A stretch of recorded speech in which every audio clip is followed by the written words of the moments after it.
Hi guys, welcome to Mupara Training Academy. So நிறைய பேர் கேட்டுட்டு இருந்து இந்த வாரிசு கோட்டாவினை பத்தின டீட்டெயில்ஸை தான் இன்னைக்கு நம்ம இந்த வீடியோவில் பார்க்க போறோம். முதல்ல எடுத்தவொடனே போலீஸ் வாரிசுதாரர்களுக்கு மட்டும்தான் சார் இந்த வீடியோன்னு கேட்காதீங்க. பொது பிரிவினர் நீங்களும் என்ன நடக்குதுன்றதை தெரிஞ்சுக்கோங்க. ஏன்னா எந்த அளவுக்கு இது வந்து உனக்கு காம்படிஷனை இன்னும் இருக்கப்படுத்த போகுதுன்றதையும் நம்ம இப்போ தெரிஞ்சுக்க வேண்டிய சூழ்நிலையில தான் இருக்கும்.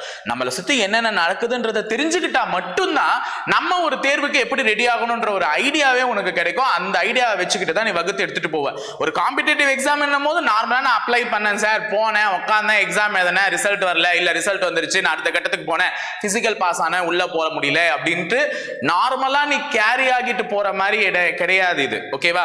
சோ இதுல நிறைய விஷயங்கள் இருக்கு. நம்மளை சுத்தி என்னெல்லாம் நடக்குதுன்னு தெரிஞ்சாதான் அந்த தேர்வுக்கு நம்ம எந்த அளவுக்கு காம்படிஷன் ஸ்பிரிட்டோட ஒர்க் பண்ணி அந்த தேர்வை எழுதணும் அப்படின்ற ஒரு ஐடியாவே உனக்கு கிடைக்கும். சோ டீடைல்டா இந்த வீடியோல சொல்லியிருக்கேன் வாரிசு கோட்டாவை பத்தி. எல்லாத்தையுமே தெளிவா பாருங்க. இதுல யார் யாரெல்லாம் அடிப்பட போறாங்களா, இல்ல லாபம் சம்பாதிக்க போறாங்களா, இதனுடைய வரலாறு பின்னணி என்ன, வாரிசு கோட்டா என்ன சொல்லுது, சுப்ரீம் கோர்ட் என்ன சொல்லிருக்கு, இதோட கதை தான் என்ன, வரலாற்று பின்னணி எங்க இருந்து இது தொடங்குச்சு, இந்த வாரிசு கோட்டாவை பத்தின டீடைல்ஸ் எல்லாத்தையுமே உனக்கு நான் நிறைய வளவலன்லாம் இருக்காம ஒரு 20 நிமிஷத்துக்குள்ள புரியுற மாதிரி, இல்ல 15 நிமிஷத்துக்குள்ள புரியுற மாதிரி தான் சொல்ல போறேன். சோ முக்கியமா வீடியோவை ஸ்கிப் பண்ணாம கவனி. உனக்கான டீடைல்ஸ் எல்லா பதிலுமே இந்த வீடியோவுடைய முழுமையா நீங்க பார்க்கும்போது கிடைக்க பெறும். ஓகேவா? சோ நிறைய பேருக்கு இந்த வாரிசு கோட்டா இது எதுக்கு போக போகுதுன்னே தெரியாம இருக்கீங்க. ஓகேவா? சோ எஸ்ஐ எக்ஸாம் டிஎன்யூஎஸ்ஆர்பி போர்டால கண்டக்ட் பண்ணக்கூடிய சப் இன்ஸ்பெக்டர் தேர்வுக்கும் பிசி தேர்வுக்கும் தான் இந்த வாரிசு கோட்டா ஆனது செல்லுபடி ஆகும். அப்போ நிறைய பேருக்கு ஒரு பெரிய பெரிய இன்ஸ்டிடியூஷன்லாம் சொல்லிப்பாங்க, அவங்களுக்கே வந்து இந்த டிஎன்யூஎஸ்ஆர்பி எக்ஸாம் பத்தின டீட்டெயிலே முழுசா தெரியாது. This is the best coaching centre for TNUSRB exam and PC exam அப்படின்னு சொல்லிட்டு செப்பரேட்டா சொல்லுவாங்க. பிசி எக்ஸாம் வேற, டிஎன்யூஎஸ்ஆர்பி எக்ஸாம் வேறையா? ஏன்பா பிசி எக்ஸாமே டிஎன்யூஎஸ்ஆர்பி எக்ஸாம் போர்டு தான்ப்பா கண்டக்ட் பண்ணுது, அதை ஏன்பா பிரிக்கிற அப்படின்ற மாதிரி தான் இருக்கும். ஸோ அதனால முதல்ல தெரிஞ்சுக்கோங்க, டிஎன்யூஎஸ்ஆர்பியால கண்டக்ட் பண்ணக்கூடிய எஸ்ஐ மற்றும் பிசி இந்த இரண்டு தேர்வுக்குமே இந்த வாரிசு கோட்டாவானது என்ன ஆகும் பாத்தீங்கன்னா செல்லுபடி ஆகும். அதனால அது எந்த வகையிலுமே பாதிப்படைய போறது இல்ல. சோ இந்த ரெண்டு பேருக்குமே அது செல்லுபடி ஆக போகுது. அந்த ரெண்டு பேருக்கு எங்க இருந்து வந்துச்சு, இது ஏன் பாதியில நின்னுச்சு, பாதியில உண்மையிலேயே நின்னுச்சா, எல்லா விஷயத்தையும் நம்ம பார்த்துருவோம். ஓகேவா? சோ யார் யாரெல்லாம் எலிஜிபிள், யார் யாரெல்லாம் இன்எலிஜிபிள், எத்தனை சதவீதம் ஒதுக்க போறாங்க, இந்த கேள்விகளுக்கும் நான் பதில் சொல்ல போறேன். அதுக்கு முன்னாடி நீங்க தெரிஞ்சுக்க வேண்டியது என்னன்னு பாத்தீங்கன்னா, டிஎன்யூஎஸ்ஆர்பி 2023 கார்கி மற்றும் காக்கி டெஸ்ட் பேட்ச் அப்படினு ஒரு டெஸ்ட் பேட்ச் எங்க அகாடமில ஸ்டார்ட் ஆக போகுது ஜனவரி 30ல இருந்து. சோ ஜனவரி 30ஆம் தேதியில இருந்து தொடங்குற இந்த தேர்வு எத்தனை இருக்க போகுதுன்னு பாத்தீங்கன்னா 50 தேர்வுகள் இருக்க போகுது. இதனுடைய விலை வந்து 1700 ரூபாய். பர்ச்சேஸ் பண்ண மறந்தவங்க லிங்க் வச்சிருக்கோம், நீங்க பர்ச்சேஸ் பண்ணி அந்த டெஸ்ட் அட்டெண்ட் பண்ணுங்க. சப்ஜெக்ட் வைஸ் டெஸ்ட் எல்லாமே போயிட்டு இருக்கும். சோ டிஎன்யூஎஸ்ஆர்பி எஸ்ஐ தேர்வுகளுக்கான பாடப்பிரிவுகளும் சரி, வகுப்புகளும் சரி, பிசி தேர்வுக்கான வகுப்புகளும் எங்களுடைய பயிற்சி மையத்தில் தொடர்ந்து நடைபெற்று வருகிறது. சோ அதற்கான அட்மிஷன்ஸும் நடைபெறுகிறது. ஜாயின் பண்ணணும்னு நினைக்கிறவங்க வேலூர் மற்றும் திருச்சி நம்பருக்கு கான்டாக்ட் பண்ணிக்கோங்க. வாரிசு கோட்டாவோட ஹிஸ்டரி பார்ப்போமா? வாரிசு படம் இப்பதான் எடுத்தாங்க, சக்சஸ்ஃபுல்லா ஓடி 250 கோடி கலெக்ட் பண்ணிச்சுன்றாங்க. வாரிசு கோட்டாவை பத்தி தெரிஞ்சுக்கோங்க. இது 2001ஆம் ஆண்டு இருந்து 2006ஆம் ஆண்டு வரையும் ஆட்சி புரிந்த, தமிழகத்தை ஆட்சி புரிந்த செல்வி ஜெயலலிதா அம்மையாரால் கொண்டு வரப்பட்ட ஒரு சட்டம் தான் இந்த வாரிசு கோட்டா. பொதுவாகவே காவல்துறையினர் சேர்ந்தவங்களுக்கு தெரியும். காவல்துறையினர் சேர்ந்தவர்கள் யாராவது சீனியர் இருந்தாங்கன்னா கேட்டு பாருங்க. ஒரு பொற்காலம், காவலர் துறையை சேர்ந்தவர்களுடைய பொற்காலம் அப்படின்னா அது அம்மாவினுடைய ஆட்சி காலத்தை சொல்லுவாங்க. ஓகே, ஜெயலலிதா அம்மாவினுடைய ஆட்சி காலத்தை நிறைய இடத்துல அதை வந்து சிறப்பித்து கூறுவார்கள். காரணம் வந்து அவர்கள் நிறைய சலுகைகளை காவல்துறையினருக்காக ஒதுக்குவாங்க, காவல்துறையினரின் நலனுக்காக நிறைய சிந்திப்பாங்க அப்படின்னு சொல்லியிருக்காங்க. அதனால பாருங்க, கேட்டு வேணா பாருங்க. அந்த மாதிரி சொல்லும் பொழுது 2001ஆம் ஆண்டு வந்து அவங்க பதவி ஏற்கும் போது 1/8/2001 இந்த டேட்ல போலீஸ் பர்சனல்ஸ் எல்லாம் கூப்பிட்டு ஒரு மீட்டிங் போடுறாங்க.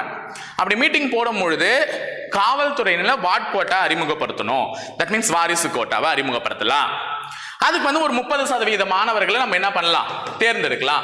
காவல்துறையில பணிபுரிந்தவர்கள் அல்லது காவல்துறையில பணிபுரிந்து இறந்தவர்கள், பணிபுரியும் போதே இறந்தவங்க, இல்லைன்னா மெடிக்கல்ல எதனா அஃபெக்ட் ஆனவங்க, உடல்நல பாதிக்கப்பட்டவர்கள், இவங்க அதனால விஆர்எஸ் வாங்கிட்டு போனவங்க, இந்த மாதிரி யாரா இருந்தாலும் அவர்களுடைய வாரிசுதாரர்களுக்கு காவல்துறையில இடத்த ஒதுக்கலாம். எஸ்ஐ எக்ஸாம்ஸ்லயும் பிசி எக்ஸாம்லயும் டைரக்ட் ரிக்ரூட்மெண்ட், நேரடி தேர்வுகள் மூலமா ஒரு பதவி எடுக்கிறீங்கன்னா அந்த ஒரு 2001ஆம் ஆண்டு தான் நிறைய மாற்றமே வந்துச்சு. வாரிசு கோட்டா மட்டும் கிடையாது, ரிட்டன் டெஸ்டுடைய மார்க் தூக்கினாங்க, நிறைய ஏத்துனாங்க. பிசிக்கலை மாத்து, முன்னாடி இல்ல பிசிக்கல் பின்னாடி போனாங்க, நிறைய சேஞ்சஸ்லாம் எடுத்துட்டு வந்தாங்க. ஹைட்டு இன்க்ரீஸ் பண்ணாங்க, வயது தளர்வுகள் குறைச்சாங்க, கூடிய சீக்கிரத்துல ஒரு போலீஸ் ஆகணும்ன்ற ஒரு இளைஞரே சீக்கிரமா போலீஸ் ஆகணும் அப்படின்னு சொல்லிட்டு வயது தலைவர்கள் குறைச்சாங்க. இந்த மாதிரி நிறைய விஷயங்களை ஏற்படுத்தின இவங்க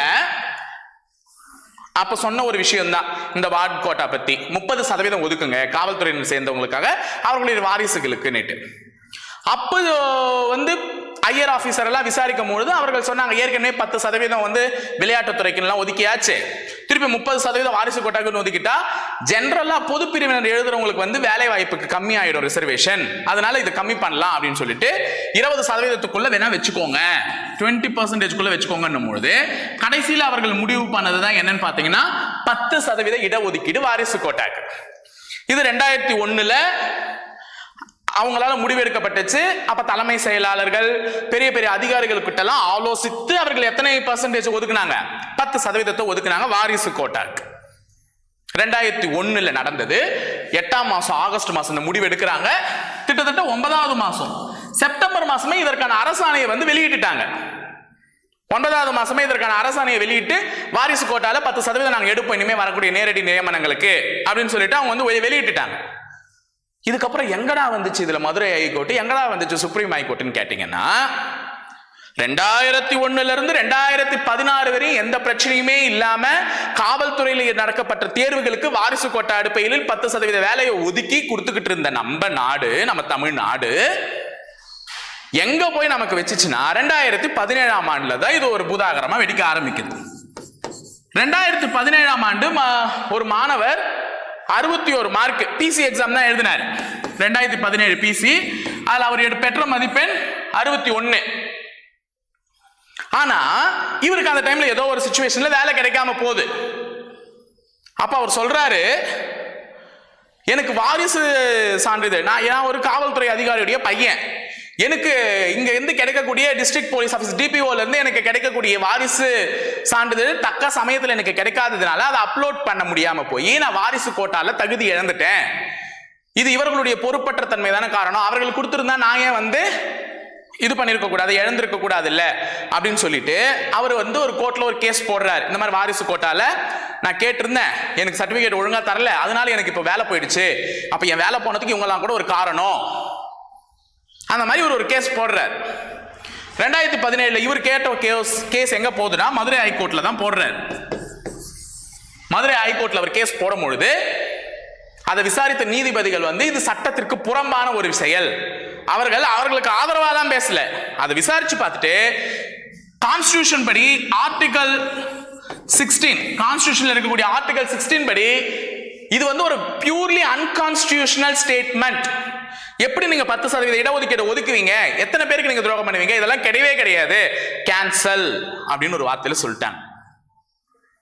உடனே பயந்துட்டாங்க, ஐயோ 2001 இருந்து எடுத்துட்டு இருக்கோமே 2016 வரைக்கும் எல்லாருக்கும் வேலை போயிடுமா அப்படின்னா சொல்லிடுச்சு, அதையும் தீர்த்து சொல்லிடுச்சு ஹைகோர்ட். இதுக்கு முன்னாடி செஞ்சவங்க நான் கணக்குல வரல, இதுக்கப்புறம் எடுக்க கூடாது, இந்த 16 வருஷம் போனது போட்டோம், அவங்க எடுத்தது எடுக்கட்டும், அந்த 10% இடஒதுக்கீடு பத்தி நான் எந்த வகையிலையும் நான் கவலைப்படல, அது அப்படியே இருக்கட்டும், ஆனா இதுக்கப்புறம் நீ எடுக்க கூடாது அப்படின்னு சொல்லிடுச்சு போர்டுக்கு. உடனே தமிழக அரசாங்கம் மேல்முறையீடுக்கு போனது, எங்க உச்ச நீதிமன்றத்துக்கு. இதை எதிர்த்து மதுரை ஹைகோர்ட்டினுடைய தீர்ப்பை எதிர்த்து உச்ச நீதிமன்றத்தில் ப்ரொசீட் பண்றாங்க. உச்ச நீதிமன்றம் அதை விசாரிச்சு எத்தனை வருஷம் ஆகுமோ தெரியல, ஆனா அதுக்குள்ள உச்ச நீதிமன்றம் ஒண்ணு பண்ணிட்டாங்க. என்ன பண்ணாங்க அப்படின்னா, இந்த கேஸ் விசாரணைக்கு வந்த அடுத்த கணமே அவர்கள் ஒரு இடைக்கால தடையை போடுறாங்க. என்ன அப்படின்னா, வாரிசு கோட்டாதை எடுக்காதீங்க, இப்போதைக்கு 10% வேணான்னு ஹைகோர்ட் தீர்ப்பு கொடுத்துருக்கு, அதே மாதிரி எடுக்காதீங்க, ஆனாலும் நாளை தீர்ப்பு சாதகமாகவும் அமையலாம் பாதகமாகவும் அமையலாம். இவங்க என்ன சொல்லியிருக்காங்கன்னா, அரசியலமைப்பு சட்டத்தின்படியே அது ஒரு பொது ஜனத்திற்கு செய்யக்கூடிய துரோகம்ன்ற மாதிரி பேசிட்டாங்க, அன்கான்ஸ்டிடியூஷனல் அப்படின்னு சொல்லிட்டாங்க மதுரை ஹைகோர்ட். ஆனா இவங்க சுப்ரீம் ஹைகோர்ட் நினைச்சிருந்தா அதையே கூட அதே ஸ்டேட்மெண்ட்டை ஃபாலோ பண்ணி ஆமாங்க அப்படின்னு சொல்லியிருக்கலாம். ஆனா அவர்கள் தீர விசாரிக்காம எதையுமே தீர்ப்பளிக்க கூடாது என்ற ஒரு காரணத்தினால அவர்கள் என்ன பண்ணாங்க, இந்த தீர்ப்பு நாளைக்கு சாதகமாகவும் வரலாம் பாதகமாகவும் வரலாம், அதனால அதுவரையும் நடக்கக்கூடிய ரிக்ரூட்மெண்ட் நம்மளால என்ன பண்ண முடியாது, நிறுத்தியும் வைக்க முடியாது, ரிக்ரூட்மெண்ட்ல 10% எடுத்துக்கணும் சொல்ல முடியாது.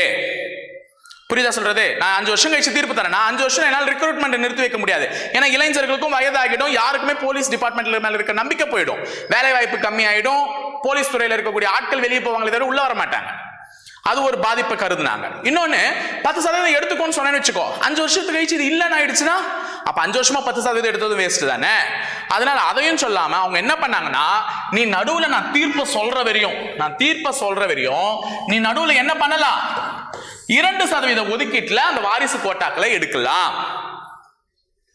2% ஒதுக்கீட்டுல அந்த வாரிசு கோட்டாக்களை எடுக்கலாம் அப்படின்னு சொல்லி வச்சிருந்தாங்க. நடுவில் சேஃப் கார்ட் பண்ணி வச்சுக்கோங்க. பாக்கி இருக்கக்கூடிய 98% நீ என்னென்ன ரிசர்வேஷன்லாம் அப்ளை பண்றியோ அப்ளை பண்ணி எடுத்துக்கோ வேலைக்கு. 2% உங்களுக்கு ஒதுக்கவே நம்ம பார்த்துக்கலாம், அதுல வரவங்களுக்கு நம்ம கொடுத்துக்கலாம் அப்படின்ற மாதிரி நடுவில் நடக்கக்கூடிய ரெக்ரூட்மெண்ட்டுக்குலாம் சொன்னாங்க. அது நடந்திருக்கும்னு சொல்லிட்டு ஜியோல பாஸ் ஆன எல்லா இடத்துலையுமே சொல்லியிருக்காங்க. ஸோ இப்போ சுப்ரீம் கோர்ட் கரண்டா என்ன தீர்ப்பை வழங்குச்சுன்னா, வாரிசு கோட்டாக்கு கொடுத்த 10% இடஒதுக்கீடு நியாயமானதுதான் அப்படின்னு சொல்லி தீர்ப்பை வழங்கிடுச்சு. இனிமேலும் அதை நீங்க கொடுக்கலாம் தாராளமா அப்படின்னு சொல்லிடுச்சு. இப்ப 10% இடஒதுக்கீடு வாரிசுதாரர்களுக்கு போய் சேரும். அப்ப இப்ப வரையும் இந்த 2% இல்ல, இது நடுவில் சேஃப் கார்ட் பண்ணி வச்சிருந்தது. இப்ப ஆக மொத்தம் எத்தனை சதவீதம் இடஒதுக்கீடு இனி வரக்கூடிய ரெக்ரூட்மெண்ட் எல்லாம் வரப்போகுது? 10%. அதற்கு முன்னோட்டமா வரக்கூடிய எஸ்ஐ நோட்டிபிகேஷன்ல அதனுடைய தாக்கத்தை எதிர்பார்க்கலாம். ஒரு கேஸ் போட்டுதான் நமக்கான நியாயத்தை நம்ம பெற வேண்டிய சூழ்நிலையில் இருக்கக்கூடிய இந்த ஜனநாயக நாட்டுல இப்ப சக்சஸ்ஃபுல்லா போயிருக்கிறது. இந்த 10% இடஒதுக்கீடு காவல்துறையினரை சேர்ந்தவர்களுடைய வாரிசுகளுக்கு சேரும். இது யார் யார் எலிஜிபிள், யார் யார் இன்எலிஜிபிள்னு சொல்றாங்க. ஸோ நிறைய விஷயங்கள் இருக்கு. இதுக்கு மேலதான கதைக்குள்ளே வந்தோம். இவ்வளவு நேரம் நம்ம பார்த்தது வரலாற்று பின்னணி, இந்த வாரிசு கோட்டாவினுடைய வரலாற்று பின்னணி. இனி வரக்கூடிய எஸ்ஐ தேர்வு, பிசி தேர்வுல இந்த வாரிசு கோட்டா எப்படி கேம் சேஞ்சரா இருக்க போகுதுன்றதை தான் நீ பார்க்க போற. வாரிசு கோட்டான்றது 10% இடஒதுக்கீடு. அதுல என்னென்னலாம் மாற்றம் நடக்க போகுதுன்னு பாரு. முதல்ல இது எதுக்கெல்லாம் செல்லுபடி ஆகும்னா, எஸ்ஐ எக்ஸாமுக்கும் பிசி எக்ஸாமுக்கு மட்டும் தான் இந்த வாரிசு கோட்டா போகும்னே சொல்லிட்டேன். ஓகேவா? இதுல நீ கத்துக்க வேண்டியது என்னன்னா, முதல்ல 3 விதமான துறைகள் இருக்கு. இந்த வாரிசு கோட்டாவை அப்ளை பண்றதுக்கு 3 விதமான துறைகள். ஒன்று காவல்துறை, இன்னொன்னு சிறைத்துறை ஜெயில், இன்னொன்னு தீயணைப்புத்துறை. இந்த 3 துறைகளிலும் வேலை செய்யக்கூடிய மாணவர்கள், இவர்கள் எல்லாம் களப்பணியாளர்கள் சொல்லுவாங்க. சோ இவர்கள் 3 துறைகளிலுமே வேலை செய்யக்கூடிய ஆபீசர்ஸ், வேலை செய்யக்கூடிய நபர்கள், அவர்களுடைய வாரிசுகள். நபர்கள் எழுத முடியாது, அந்த நபர்களுடைய வாரிசுகள். அவர்கள் எல்லாம் இனி வரக்கூடிய பிசி தேர்வுக்கும் எஸ்ஐ தேர்வுக்கும் வாரிசு கோட்டாவின் அந்த 10% அடிப்படையில் அவர்கள் வேலைக்கு விண்ணப்பிக்கலாம். இவர்கள் மட்டுமானா இன்னும் சில பேரும் வராங்க. அது யாருன்றதை தெரிஞ்சுக்கோங்க. டிஎன்பிஎஸ்சி தேர்வாணையத்தின் மூலமாக காவல்துறைக்கு ஜூனியர் அசிஸ்டன்ட்ஸ்லாம் செலக்ட் பண்ணுவாங்க. காவல்துறைக்கு செலக்ட் பண்ணி தருவாங்க. அதாவது டைப்பிஸ்ட், ஜூனியர் அசிஸ்டன்ட் அந்த மாதிரி வேலை செய்யறதுக்குலாம் டிஎன்பிஎஸ்சில இருந்து கூட அவங்களுக்கு செலக்ட் பண்ணி தருவாங்க. ஜெயிலர் அந்த மாதிரிலாம் இருக்குல்ல, ஜூனியர் அசிஸ்டன்ட் ஜெய். ஓகேவா? சோ இந்த மாதிரி இருக்கிறவர்களும் காவல்துறையின் கீழ் வருகிறார்கள் என்றால் இவர்களுடைய வாரிசுகளும் இந்த வாரிசு கோட்டாக்கு அப்ளை பண்ண தகுதியுடையவர்கள் தான். அப்போ இந்த 10% இடஒதுக்கீட்டுக்கே எவ்வளவு போட்டிப்ப? நீ போலீஸ் டிபார்ட்மெண்ட்லனா இருந்துக்கோ, சிறைத்துறையிலனா ஜெயிலனா இருந்துக்கோ, சாரி ஜெயில் டிபார்ட்மெண்ட்லனா இருந்துக்கோ, தீயணைப்புத்துறை ஃபயர் டிபார்ட்மெண்ட்லனா இருந்துக்கோ, இல்லனா அந்த போலீஸ் டிபார்ட்மெண்ட்டுக்கு அண்டர்ல வரக்கூடிய டைப்பிஸ்ட், ஜூனியர் அசிஸ்டன்ட் அந்த மாதிரி ஜாப்லனா இருந்துக்கோ, அவர்களுடைய அந்த நபர்களுடைய அனைத்து வாரிசுகளுமே இந்த வாரிசு கோட்டால போலீஸ்க்கு எலிஜிபிள்னா எஸ்ஐ தேர்வு எழுத விருப்பப்பட்டாலோ அல்லது பிசி தேர்வு எழுத விருப்பப்பட்டாலோ நீ போய் என்ன பண்ணலாம், தாராளமா எழுதலாம் அப்படின்னு சொல்லிட்டாங்க. சரி, இந்த 10% இடஒதுக்கீடே இப்படி பிரியும் அப்படின்னா அதுலயும் ஒரு ட்விஸ்ட் வச்சிருக்காங்க. இந்த 10% இருக்குல்ல, இந்த 10% இப்ப ஃபார் எக்ஸாம்பிள் 1000 வேகன்சி வருதுமா, 1000 வேகன்சி வருதுன்னா அதுல 10% எவ்வளோ? 100. இந்த 100 வேகன்சி தான் இந்த இவங்களுக்கு எல்லாம் போகுமே. அந்த 100 வேகன்சிலயுமே 10%. புரியுதா சொல்றது?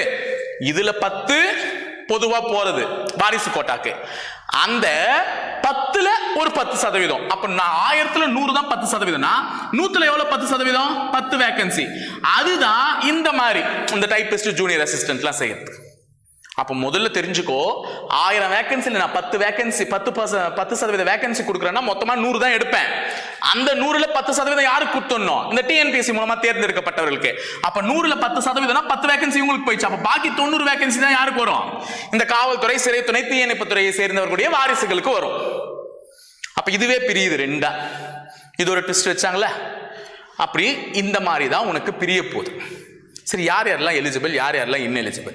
எலிஜிபிள் சொல்லிடுறேன், ஈஸி.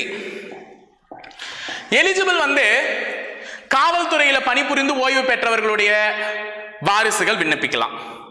காவல்துறையில பணியில் இருக்கும் பொழுதே இறந்தவர்களுடைய வாரிசுகள் விண்ணப்பிக்கலாம். காவல்துறையில தீவிரமா அந்த நோய் தாக்குதலுக்கு ஆட்பட்டு அவங்க இறந்தாங்க இல்ல அவங்க இருக்காங்க விஆர்எஸ் வாங்கிட்டு போயிட்டாங்கன்னா அவர்களுடைய வாரிசுகள் விண்ணப்பிக்கலாம். காவல்துறை, தீயணைப்புத்துறை இல்லைன்னா ஜெயிலர் அந்த துறையில இருக்கவங்க, இது மாதிரி இருக்க வாரிசுகள் எல்லாருமே எலிஜிபிள். இன்எலிஜிபிள் சார் அப்படின்னு கேட்டீங்கன்னா குறிப்பா காவல்துறை வாரிசுகள் தான் சொல்லியிருக்காங்க, ஆண் வாரிசு அப்படின்னு எங்கேயுமே சொல்லல. அப்போ காவல்துறை நபர்களை, காவல்துறையோ தீயணைப்புத்துறையோ சேர்ந்த நபர்களுடைய வாரிசுகள் ஆண்களாக இருக்கக்கூடிய பட்சத்திலும் விண்ணப்பிக்கலாம், பெண்களாக இருக்கக்கூடிய பட்சத்திலும் விண்ணப்பிக்கலாம். அதுல பெண்களுக்கு மட்டும் ஒரு சின்ன விலக்கு இருக்கு. ஆண்கள் யாரா இருந்தாலும் விண்ணப்பிக்கலாம், ஏன்னா அவர் வாரிசு, வாரிசு அந்த காவல்துறை அதிகாரியுடைய வாரிசு. பெண் அப்படின்னு கேட்கும் பொழுது பெண்ணுக்கு திருமணம், கல்யாணம் ஒண்ணு இருக்குல்ல, இந்த திருமணம் ஆகிட்டா பெண் இன்னொரு வீட்டுக்கு போயிடுவாங்க. அதுக்கப்புறம் அவங்க பிறந்த வீடா புகுந்த வீடான்னு பஞ்சாயத்து நடத்துறதுக்கு தான் கரெக்ட். அதனால அவங்க புகுந்த வீட்டுக்கு போயிடுவாங்கல்ல, அதனால அந்த வாரிசு கோட்டாவின் அடிப்படை அவர்களுக்கு மறுக்கப்படுகிறது அந்த நேரத்துல. அப்ப எந்த ஒரு பெண்ணுக்கு கல்யாணம் ஆகலையோ அந்த பெண் தான் வாரிசு கோட்டா கிளைம் என்ன பண்ண முடியும், கிளைம் பண்ண முடியும். புரியுதா? கல்யாணம் ஆயிருக்க கூடாது. எப்போ நோட்டிபிகேஷன் ரிலீஸ் ஆகும் போது அப்ளை பண்ணும் போது. சார் அப்ளை பண்ணதுக்கு அப்புறம் தான் சார் நிச்சயதார்த்தமே குறிச்சாங்கன்னா ஓகே, அது பரவாயில்ல. ஆனா நோட்டிபிகேஷன் ரிலீஸ் ஆகும் போது அந்த பொண்ணுக்கு என்ன ஆயிருக்க கூடாது, கல்யாணம் ஆகாம இருந்தா தன்னுடைய அப்பாவினுடைய அந்த வாரிசு கோட்டா கிளைம் அந்த பெண்ணால பெற முடியும். இது ஒரு விஷயம். இன்னொன்னு இன்எலிஜிபிள் அப்படின்னா, சரி எங்க அப்பா எஸ்ஐ, நான் ஒரு பையன், நான் ஆல்ரெடி பிசியா இருக்கேன், இப்ப நான் எஸ்ஐ தேர்வு எழுத போறேன், நான் போய் வாரிசு கோட்டால கிளைம் பண்ண முடியுமா? முடியாது. ஏன்னா நீ ஆல்ரெடி ஒரு அரசு அதிகாரி, ஏற்கனவே ஒரு அரசு துறையில இருந்து நீ போயிட்டு மறுபடியும் நான் எஸ்ஐ எழுத போறேன், இல்ல சார் நான் ஜூனியர் குரூப் 4ல செலக்ட் ஆயிட்டு இப்போ ஒரு ஜூனியர் அசிஸ்டண்டா இருக்கேன், இப்போ போய் நான் எஸ்ஐ தேர்வு எழுதலாமா? முடியாது. ஏன்னா நீ ஆல்ரெடி ஒரு அரசு அதிகாரி. அப்படி இருக்கும்போது நீ உன்னால வாரிசு கோட்டாக்கு அப்ளை பண்ணி உன்னால எழுத முடியாது. நீ ஒரு பொது பிரிவினராக தான் எழுத முடியும். புரிஞ்சுதா? யார் யார் இன்எலிஜிபிள்? ஒரு பெண் திருமணம் ஆயிட்டா இன்எலிஜிபிள் ஆயிட்டாங்க.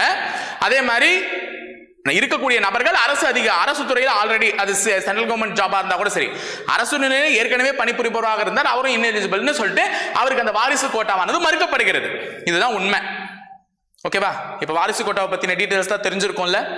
ஏன்னா இதை பத்தி நாங்க அலசி ஆராய்ஞ்சு ரிப்போர்ட்ஸ் எல்லாம் கலெக்ட் பண்ணிட்டு வந்து உங்ககிட்ட பேசிட்டு இருக்கேன். ஓகேவா? சோ பொது பிரிவினர் கவனிச்சுனே இருந்திருப்ப வீடியோ, நமக்கான பாயிண்ட் எதுவுமே சொல்லலையேனா கவனி, இதுக்கு மேலதான் உனக்கு இருக்கே. இப்போ ஏற்கனவே பல ரிசர்வேஷன் நம்ம மண்ட மேல வந்து உட்கார்ந்துட்டு இருக்குது. எக்ஸ் சர்வீஸ் மேன்ன்றாங்கோ, விடோன்றாங்கோ, பிஎஸ்டிஎம்னு வந்துச்சு, ஸ்போர்ட்ஸ், டிபார்ட்மெண்டல், இப்போ 10ஆவதுக்கு வார்டு வாரிசு கோட்டா. இவ்வளவு ரிசர்வேஷனும் உன் தலை மேல வந்து விழுந்தா உன் வாழ்க்கை எங்க போறது? சரியான வேகன்சி தான் பிரிக்கிறாங்க, நான் இல்லனே சொல்லல. இவர்களையும் மறுக்க முடியாது, இவர்களையும் அங்கீகரிக்காமல் இருக்க முடியாது. அதை நான் மறுக்க மாட்டேன் எந்த இடத்துலயும். இந்த நேரத்தில் உன்னை நானே இவர்களுக்கு எதிராக போராட சொல்லல, உன்னுடைய சோம்பேறித்தனத்துக்கு எதிராக தான் உன்னை போராட சொல்றேன். இவர்கள் எல்லாம் அவர்களுக்கான உரிமையே அந்தந்த இடத்துல கேட்டு பெற்றிருக்கிறார்கள். இப்ப உனக்கான உரிமை என்பது நீ படித்து வேலை வாங்கி காட்டுவதில் மட்டும்தான் இருக்கு. இப்ப இன்னொரு ரிசர்வேஷனும் வந்துருச்சு, இன்னும் நீ என்ன பண்ணலானே இருக்க, பார்த்துக்கலாம் பாயிண்ட் வரட்டும் அப்படின்னு இருக்கியா? உன்னுடைய சோம்பேறித்தனத்தை எதிர்த்து நீ போராடி வெல்லு. இதுக்கு சுப்ரீம் கோர்ட்டை ஹைகோர்ட்டை வந்து சொல்லணும்னு இல்லை, உன் மனசாட்சிக்கு தெரியும்ல. நடுநிலைமையோடு செயல்படுறதா இருந்தா உன் மனசாட்சிக்கு தெரியும் இவங்களெல்லாம் எப்படி ஜெயிச்சு நமக்கான வேலையை எப்படி தட்டி பறிக்கணும் அப்படின்னுட்டு. சோ இதுக்கு மேலேயும் நான் இப்படிதான் உட்கார்ந்துட்டு இருப்பேனா, இதுக்கு மேல உனக்கு அந்த சரஸ்வதி தேவியே வந்து பக்கத்துல உட்காந்து பாடம் எடுத்தாலும் ஒன்னும் சொல்றதுக்கு இல்லை. ஓகேவா? இதுதான் வாரிசு கோட்டாவை பத்தி நாங்க சேகரித்த தகவல். மாணவர்களுக்கு புரியும் வகையில எளிமையா எக்ஸ்பிளைன் பண்ணிருப்பேன் நான் நம்புறேன். சோ இதுதான் முப்படை பயிற்சி மையத்தினுடைய ஒரு ஸ்பெசிபிகேஷன்ஸ். அதாவது நிறைய பேருடைய விஷயத்துக்கு நாங்க டவுட்டுக்கெல்லாம் செவிசாய்த்து உங்களுக்கு பதில் சொல்லியிருக்கோம். ஸோ அதனால வந்து இணைந்திருங்கள் காவலர்களே, தொடர்ந்து பயணிப்போம் முப்படை பயிற்சி மையத்துடன். இன்னும் நல்ல விஷயங்களையும் நிறைய விஷயங்களையும் தகவல்களையும் நீங்க தெரிஞ்சுக்கிறதுக்காக இணைந்திருங்கள் காவலர்களே. தேங்க்யூ.